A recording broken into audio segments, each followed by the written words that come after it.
For decades, coffee imports entered the United States largely duty-free. But now some of America's top trading partners are facing double-digit tariffs on their imports, including coffee. That's the largest supplier of coffee to the United States. Its exports now face a 50% tariff into America. It's straining an industry that provides more than 1 million jobs in the US, and it's poised to strain prices too. Our North America business correspondent Erin Delmore has been hearing from importers.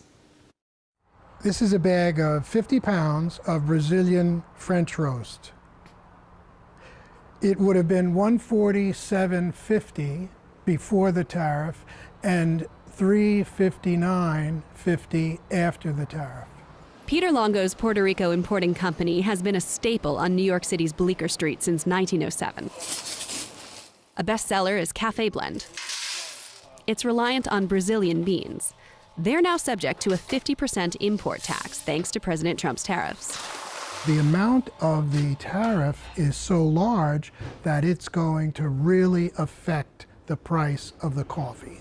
So for instance, if we're selling coffee for $15.99 and there's a 50% tariff, that coffee is going to go up another $8. That's going to be in the 20s. That's crazy.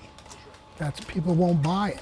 $30 a pound, that's ridiculous. That's going to kill the market for Brazilian coffee, which is, I guess, the purpose. They want to punish Brazil for whatever reason, so they're putting a draconian tariff on it. More production at home will mean stronger competition and lower prices for consumers. President Trump is remaking the global trade world order through tariffs, charging importers like Peter a fee to bring products in from other countries.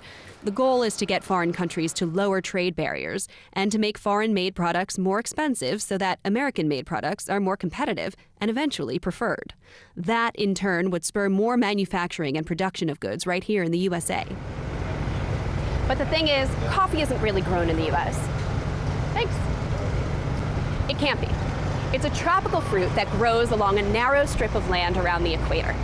It does grow in some parts of Hawaii and Puerto Rico and a tiny slice of Southern California, but that's not nearly enough to power the 450 million cups of coffee Americans drink every day. And so, virtually all of it needs to be imported. And that's why tariffs on coffee-producing countries, and especially those 50% tariffs on Brazil, which supplies around 1/3 of all the coffee consumed in the U.S., is impactful for people who sell and import coffee like Peter. Horribly stressed. Horribly stressed. It keeps me up at night because you have to try to figure out a way to manage your cash flow to anticipate what's coming. The stakes were high before tariffs were even announced. Back in February, the global price of Arabica coffee hit its highest point on record. Even though that's come down a bit, roasted coffee cost consumers 15% more last month than it did a year prior. All of that puts pressure on sellers like Peter. This is how I make my living, so if we have to shrink, we'll shrink. And if we have to shrink to the point where we go out of business, there's nothing I can do about it, and we'll do the best we can. But he's betting that that morning cup of joe is something people will keep shelling out for, even if it costs them more. I need 3 double espressos just to be conscious.